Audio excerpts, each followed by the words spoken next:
நான் ஒன்று அங்கே போகக்கூடாதுன்னு சொன்னேன், எதுக்காக போனேன் அப்படின்னு அந்த கேரக்டரோட நம்ம பிளெண்ட் ஆகி போயிடும். இது வந்து இது முந்தியெல்லாம் அப்படி போவாங்க, ஒன்றை போகக்கூடாதுன்னு நான் சொன்னேன்னா இல்லையா அப்படி போகும் முந்தியெல்லாம். அப்படின்னு அப்படிதான் பேசுவோம். படம் ஃபுல்லாகவே வந்து அவர் நான் போக மாட்டேன். பெங்களூரில் உனக்கு ஒரு வேலை இருக்கு, முடிச்சு கொடுத்தா மும்பாய் ஒன்றுது.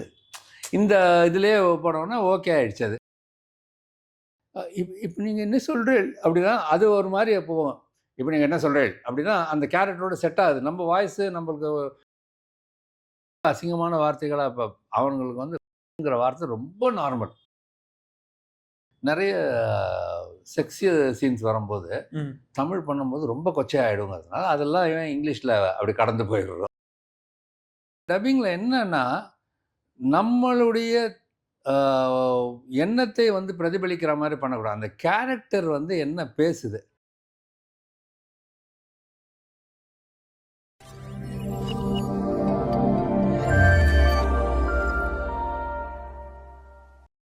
வணக்கம். நீங்க பார்த்துட்டு இருக்கிறது டேக் ஒன் தமிழ். நான் உங்கள் விஜய் பிராணேஷ். இன்னைக்கு என் கூட இருக்கிற ஒரு சிறப்பு விருந்தினர் யாரு அப்படின்னு பார்த்தீங்கன்னா அண்ணாதுரை கண்ணதாசன் அவர்கள் தான். அவர்கிட்ட நிறைய விஷயங்கள் பேசி தெரிஞ்சுக்க வேண்டியது இருக்கு. வாங்க பேசலாம். வணக்கம் சார். வணக்கம். மீண்டும் உங்களை சந்திக்கிறதுல ரொம்ப ரொம்ப மகிழ்ச்சி.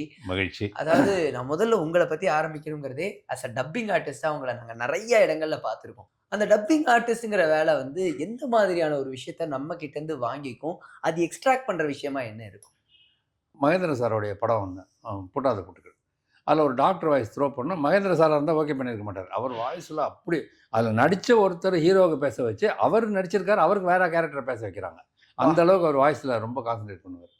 அப்போ அதில் வந்து ஒரு டாக்டர் வாய்ஸை பேசுறதுன்னா அன்றைக்கி லெனின் சார் தான் உட்காந்துருந்தார். Lenin sir பேசுன்ட்டார். பேசி ஓகே தர நல்லா இருக்குது அப்படின்ட்டார். இதை பண்ணிவிட்டு அவர் அடுத்து அவர் பண்ணைபுரத்து பாண்டவர்கள்னு ஹேமா மாலினியோட சொந்த ப்ரொடக்ஷன். அதில் 5 பேர் ஒரு கிராமத்துலேருந்து கிளம்புவாங்கன்னு அந்த பாண்டவர்கள் மாதிரி அதில் ஒருத்தருக்கு என்ன பேச வச்சார். அதில் தான் ஆரம்பிச்சது டப்பிங்கு. ஸோ டப்பிங் அப்படியே போயிட்டே இருக்குது. டப்பிங்கில் என்னன்னா நம்மளுடைய எண்ணத்தை வந்து பிரதிபலிக்கிற மாதிரி பண்ணக்கூடாது. அந்த கேரக்டர் வந்து என்ன பேசுது, அந்த கேரக்டரை வந்து நம்ம வாய்ஸ் வந்து அதோட பிளெண்ட் ஆகணும். அங்கே வந்து கேரக்டர் ஒரு மாதிரி இருந்துட்டு நம்ம வாய்ஸை பெருசு பண்ணி பார்க்கணுன்னாக்கா அது கேரக்டரோட ஒட்டாமல் போயிடும். அதனால் ஒரு சாஃப்டான இப்போ நீங்கள் என்ன சொல்கிறீள் அப்படின்னா அது ஒரு மாதிரி போவோம். இப்போ நீங்கள் என்ன சொல்கிறீள் அப்படின்னா அந்த கேரக்டரோட செட் ஆகுது. நம்ம வாய்ஸு நம்மளுக்கு மாடுலேஷனுங்கிறது. ஸோ ஃபஸ்ட்டு அந்த வாய்ஸை கரெக்டாக கொண்டு போகணும், அப்புறம் மாடுலேஷனுக்கு சேர்த்து வரணும். அதனால் அப்படி தான் வந்து டப்பிங் இன்றைக்கி வந்து இப்போ மிக சக்ஸஸ்ஃபுல்லாக இருக்க எல்லா டப்பிங் ஆர்டிஸ்ட்டுமே பார்த்திங்கன்னா அவங்களுடைய இண்டிவிஜுவாலிட்டியை காட்டுறதுக்காக இருக்காது, அந்த கேரக்டரை மேம்படுத்தி காட்டுற குரலாக தான் எல்லாருக்குமே இருக்கும். கண்டிப்பாக சார். அதே மாதிரி டப்பிங் படங்களுக்கு எழுதப்படுற டயலாக்ஸ் நம்ம வந்து படங்களாக தமிழ் மொழியில் நீங்கள் பேசின படங்கள்லாம் பற்றி பேசுனீங்க. ஆனால் டப்பிங் படங்களாக வரும்போது அதுக்கு ஒரு சில டைலாகெல்லாம் பார்க்கும்போது என்னைக்காவது உங்களுக்கு சிரிப்புகள் வந்திருக்கா? என்னடா ஐயோ என்ன எழுதியிருக்காங்க, என்ன இங்கே வருது, அது மாதிரிலாம் நினச்சதுண்டா? அது வந்து கம் அ லாங் வே. ரொம்ப இப்போ இன்றைக்கெல்லாம் மாறிடுச்சு டோட்டலாக. ஓப்பனிங்கில் வந்து என்ன பண்ணிட்டாங்கன்னா டப்பிங்கிறத வந்து தெரியக்கூடாதுங்கிறதுக்காக லிப்புக்கு ஏற்ற மாதிரி டயலாக் போட ஆரம்பித்தாங்க. கேட்டனே சொன்னியா அப்படின்னு வரும். இல்லைன்னா எங்கே போயிட்டு வராங்கிறது, போயிட்டு வர நீ எங்கே அப்படிமா. இது வந்து என்னென்னா அந்த லிப்புக்கு கொண்டு வருவாங்க. இப்போ வந்து மாறிடுச்சு. ஆனால் இருந்தாலும் சில படங்கள் பார்த்தீங்கன்னாக்கா அது அது ஒரு குரூப்பே பண்ணிட்டு தான் இருக்குது. கராத்தேன் அப்படிமா. அவன் ஒரிஜினலாக சைனீஸ்க்கு அது ஓகே. நமக்கு வந்து கொஞ்சம் இது பண்ண மேஸ்டர்னே வரும். அது கூட விவேக் ஒரு படத்தில் காமெடி பண்ணியிருப்பாரு. அதெல்லாம் இப்போ இல்லை. அது வந்து இன்றைக்கி இருக்க ட்ரெண்டில் இப்போ நிறைய பண்ணிகிட்டு இருக்கேன் நான் டப்பிங்கை. டப்பிங் டைரக்டராக கிட்டத்தட்ட ஒரு 12-13 இது பண்ணியிருக்கேன். ஓடிடி இது இருக்குது. ரொம்ப பாப்புலரான இதுவும் பண்ணியிருக்கேன். நான் ஒன்று அங்கே போகக்கூடாதுன்னு சொன்னேன், எதுக்காக போனேன் அப்படின்னு அந்த கேரக்டரோட நம்ம பிளெண்ட் ஆகி போயிடும். இது வந்து இது முந்தியெல்லாம் அப்படி போவாங்க, ஒன்றை போகக்கூடாதுன்னு நான் சொன்னேன்னா இல்லையா அப்படி போகும் முந்தியெல்லாம். ஓகே. ஸோ அது இல்லை இன்றைக்கி. அதுலேயும் ஒரு காமெடி இருக்குது. எனக்கு நம்ம ஆவேசம்னு ஒரு படம் வந்துருக்கு. ஆமாம் சார். ஆவேசத்தில் எனக்கு கூப்பிட்டாங்க டப்பிங்கு. ஆஹா சூப்பர், நம்ம டப்பிங் போகிறோன்னா யாருக்கு அப்படின்னா அதில் ஒரு ஊமை ஒருத்தர் வருவார். அவருக்கு அவர் யோ என்ன ஊமைக்கு பேச சொல்லி பேசுங்க சார் அந்த அப்படின்னு அப்படி தான் பேசுவோம். படம் ஃபுல்லாகவே வந்து அவர் நான் போக மாட்டேன், நான் போக மாட்டேன் அப்படி. ஆமா. அது நான் தமிழ்ல நான் பண்ணேன். தெலுங்கு அந்த மலையாளம் இல்ல. கேரக்டர் நீங்க பண்ணதா அது? தமிழ்ல ஓடிடில ஆமா. வந்துச்சான்னு தெரியல எனக்கு. ஆனா வந்துச்சு, பேசி வந்துச்சு 4 சார். மாசம் ஆயிடுச்சு. ஒரிஜினல் வந்து அவர் அந்த ஆக்ட்ரஸ் தான் பேசியிருக்காரு. ஏன்னா அதுல ஒண்ணுமே டயலாக் ஆமா, டயலாக் இல்ல. ஊமைக்கெல்லாம் டப்பிங் பேசியிருக்கேன்னு சொல்லிக்கலாம் பெருமையா. ஆனா எங்கள ரொம்ப சர்ப்ரைஸ் பண்ணதுன்னு வந்து பாத்தீங்கன்னா ம். கேஜிஎஃப் ஓடது சார். அந்த படமே அது பில்டப் தான். அதுல நீங்க இன்னும் பில்டப் வேற ஆட் பண்ணிருக்கீங்க. உங்களுக்கு ஆக்சுவலி அது பேசும்போது அங்க எப்படி இருந்தது அந்த இடத்துல? கேஜிஎஃப் பார்ட் 1 வந்து அவங்க ரொம்ப நார்மலா தான் பண்ணாங்க. அவங்க அவ்வளோ பெரிய லெவலுக்கு போகணும் அவங்க எதிர்பார்க்கல. ஸோ மெட்ராஸ்ல அனுப்பி விட்டாங்க. அசோக்னு டைரக்டர்.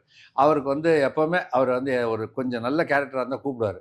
சார் நீங்க வரீங்க, பேசுறீங்க அப்படிம்பாரு. வேற எதுவும் இவ்வளோ தான் வார்த்தை இருக்கும். நல்லா அழகா டிரான்ஸ்லேட் பண்ணுவார். அதை வந்து ஒரு இது கூட மிஸ் ஆகி போகாத வரைக்கும் பண்ணுவார்.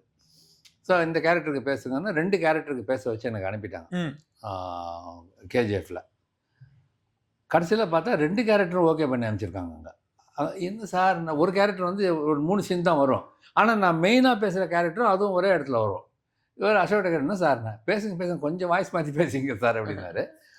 அப்போ தான் வந்து ஒரு 5-6 விதமாக பேசுங்க அப்படின்னாரு. பேசுனதுக்கப்புறம் இது நல்லா இருக்கு சார், இப்படியே வச்சுக்கோ. ஏன்னா அந்த தாடி கீடியே வச்சுட்டு இருப்பாரு அந்த கேரக்டர்னால. பெங்களூரில் உனக்கு ஒரு வேலை இருக்கு, முடிச்சு கொடுத்தா மும்பாய் ஒன்றுது. இந்த இதுலேயே போனோன்னா ஓகே ஆகிடுச்சு அது. அப்புறம் பார்ட் 2 தான் வந்து என்ன பண்ணிட்டாங்க, இது பெரிய ஹிட்டுன்னொடனே பெங்களூரில் டப்பிங் வச்சுட்டாங்க. 3 தடவை பெங்களூர் போய்ட்டு இருந்தேன் இதுக்காக. அவங்க இங்கேருந்து கூட்டிகிட்டு போய் அங்கே டப்பிங் பேசிட்டு அனுப்புவாங்க. அப்புறம் கரெக்ஷனுக்கு போவோம். லாஸ்ட்டாக கரெக்ஷன் போகும்போது நான் கேட்டேன், என்ன சார் ஒரே ஒரு டைலாகு, என்னப்பா அப்படிங்கிற ஏதோ அது மாதிரி ஏதோ ஒரு வார்த்தை. இதுக்காக எனக்கு இங்கேருந்து டிக்கெட் போட்டு பெங்களூருக்கு போய் ரூம் போட்டு ரூமில் தங்கி அங்கே போய் டப்பிங் பேசிட்டு வந்தேன். அவ்வளோ இதாகிட்டாங்க அவங்க. ரொம்ப அதான் வெளியே போயிடக்கூடாது அப்படிங்கிற மாதிரி. இப்போ வந்து ஒரு படத்தில் இவருக்கு டினு ஆனந்த்னு ஹிந்தி டைரக்டர், அவருக்கு பேசினேன். இதுதான் அது என்னது சலார். சலார் அதுதான் கேட்கணும்னு நினைச்சேன். சலார்லயும் என்ன பிரசாந்த் நீல் சாருக்கும் உங்களுக்கும் எந்த மாதிரியான ஒரு இது அவங்க யாரையும் சலாரில் பேசினேன். பட் எனக்கு வந்து டினு ஆனந்துங்கிறவர் பெரிய நடிகர். ஆமா ஆமா. ஆனால் அவர் மொத்தமே 3 சீன் தான் நான் பேசினேன். அப்புறம் கேட்டேன், என்ன சார் 3 சீன்? இல்லை சார் பார்ட் 2ல் வரும்னாங்க. இப்போ அவரே வந்து இன்னொரு படத்தில் பண்ணியிருக்காரு. பட் வேற யாரோ பேச இப்போ இந்த ஹிட் ஆச்சு இல்லை ஒரு படம் துல்கர் சல்மான், இது சார் லக்கி பாஸ்கரில் அவர் நடிச்சிருக்காரு. பட் வேற யாரோ பேசியிருக்காங்க. அவரும் 3 சீன் பண்ணியிருப்பாரு. அதே மாதிரி ஹாலிவுட் படங்கள் சார், எனக்கு சின்னதுலேருந்து இந்த ஹாலிவுட் படம் பார்ப்போம், அது நம்மளை தாக்க வருது ஓடுங்க அந்த மாதிரியான டைலாக் மண்டையில் உட்காந்துரும்.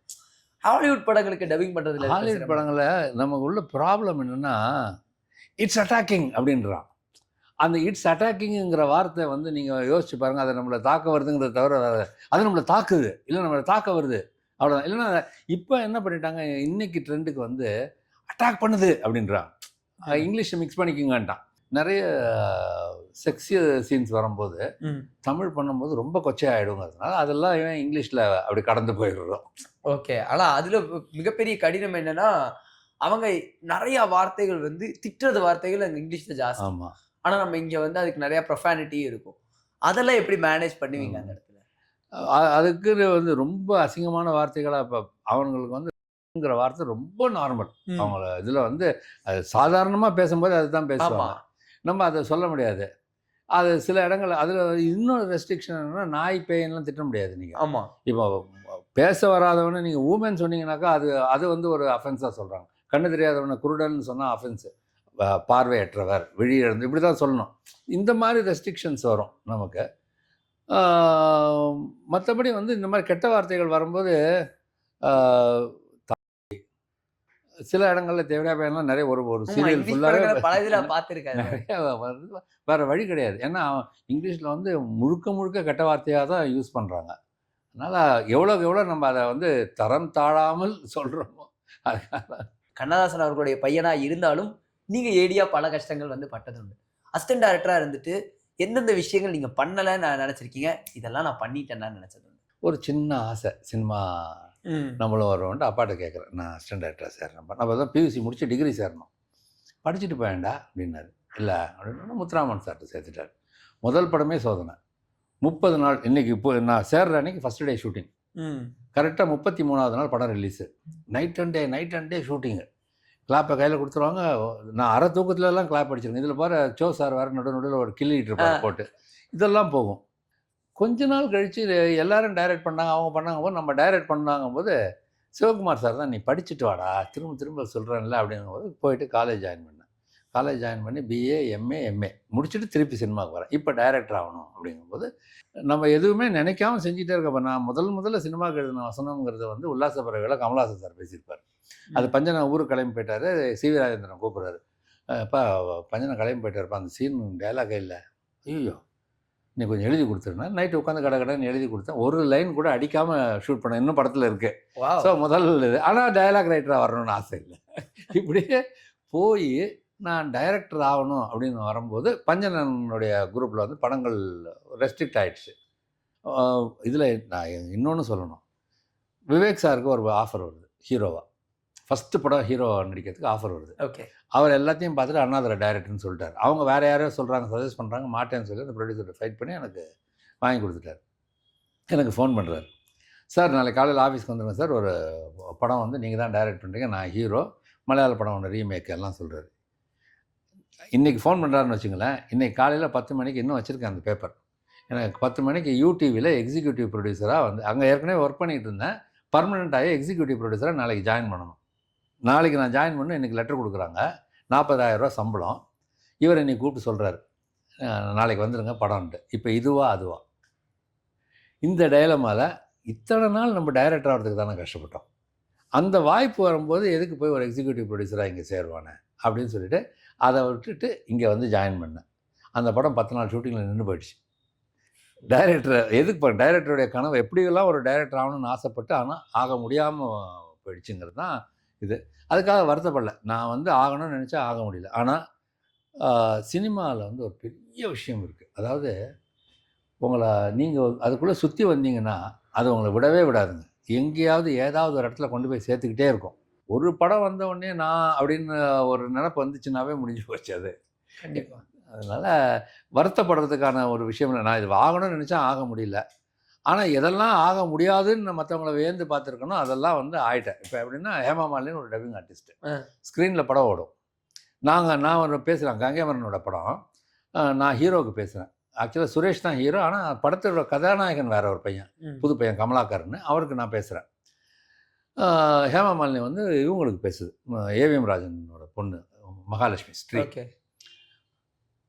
நான் பார்த்துக்கிட்டு இருக்கேன், இங்கே மைக் இங்கே இருக்குது, ப்ரொஜெக்டர் ரூமில் அந்த ப்ரொஜெக்டர் அப்போல்லாம் ப்ரொஜெக்டர் ரூம் வந்து ப்ரொஜெக்டர் வந்து ஸ்க்ரீனில் படுது. நான் கேட்டேன், ஹேமா இதை தான் பார்த்து பேசுவீங்களான்னு. ஏன் அப்படின்னு சொல்லி இப்படி திரும்பி அந்த ப்ரொஜெக்டர் ரூம்லேருந்து வர்றதுல ஒரு சின்ன இவ்வளோ தான் இருக்கும், அதில் வந்து அந்த படம் தெரியும். அந்த படம் தான் அப்படியே ரிஃப்ளெக்ட் ஆகி ஸ்க்ரீனில் விழுது. அதை பார்த்து சிங்க் பண்ணிச்சு அந்த அம்மா. அதெல்லாம் மிரண்டு போயிட்டேன். ஆகா அப்போ வந்து இதுலேயும் வந்து ஒரு டேலண்ட் வேணும் அப்படிங்கிறது. தேங்காய் இருக்கார்ல, தேங்காய் சீனிவாசன், அவருக்கு வந்து டப்பிங்கே வராது. போடுங்க அப்போ லூப் டப்பிங் வர ஒரு 2 தடவை கேட்டுருவார். கேட்டுட்டு அப்படியே நிற்பார். கூட ரிச்சர்டுன்னு ஒரு பையனை கூட்டிகிட்டு வருவார். அவனுக்கு தனி சம்பளம். கரெக்டாக அவன் வரும்போது தொடுவான், இடுப்பேன் இந்த இடத்துல தொடுவான். தொட்டவனை அவருக்கு அது ஸ்க்ரீனே பார்க்க மாட்டாரு. 5 பார்த்தோ அப்படிம்பாரு. கரெக்டாக இருக்கும் சிங்க்கு. அவருக்கு டப்பிங் நேரம் பார்த்து பேசவே வராது. ஓகே, ஆனால் பியூட்டிஃபுல்லாக பேசுவார் அவர். நடிகராக ட்ராவல் பண்ணியிருக்கீங்க, டப்பிங் ஆர்டிஸ்டாவாக இருக்கட்டும், டைலாக் ரைட்டரா, அசிஸ்டன்ட் டைரக்டரா, டேரக்டரான்னு பல ட்ராவல் இருந்திருக்குல்ல. இதை வந்து நான் கவிஞர் அவர்கிட்ட இருந்திருந்தால் இந்த ஒரு விஷயத்த வந்து நான் காட்டியிருப்பேன், இந்த ஒரு திறமையை அவர் என்னோட பார்க்காம விட்டார், எச்சா இதை பார்த்துருந்தா அப்ரிஷியேட் பண்ணியிருப்பாருன்னு நீங்கள் நினைக்கிற ஒரு விஷயம்? அப்பா இருந்திருந்தா நான் வந்து எழுதுறதுக்கு சந்தோஷப்பட்டிருப்பார். ஏன்னா அவர் பசங்க நல்லா படித்து அதுங்க வந்து தமிழில் எழுதணும், நல்லபடியாக வரணும்னு அவர் ஆசைப்பட்டார். அப்பா இருந்த வரைக்கும் கண்மணி சுப்பு மட்டும்தான் எழுதணும். அது வரைக்கும் வேறு யாருமே எழுதலை. இன்னொருத்தர் அண்ணன் நினைத்தாலே இனிக்கும்ல வந்து அப்பா எல்லா பெரிய பாடல்கள்லாம் அப்பா எழுதியிருப்பார், சின்ன பாடல்கள்லாம் சுப்பு பண்ணியிருப்பான். அப்பா இருந்திருந்தா இவனும் நல்லா எழுதுறான்டா அப்படின்னு சொல்லியிருப்பாரோ அப்படின்னு தோணும். அதாவது பல சுவாரஸ்யமான விஷயங்கள் உங்ககிட்ட கேட்டு தெரிஞ்சுக்க முடியுது சார். அதாவது கண்ணதாசன் அவர்களை பற்றியா இருக்கட்டும், உங்களை பற்றியா இருக்கட்டும், பலது பேசினோம் சார். இந்த ஒரு சந்திப்புக்கு ரொம்ப ரொம்ப நன்றி சார். ரொம்ப நன்றி.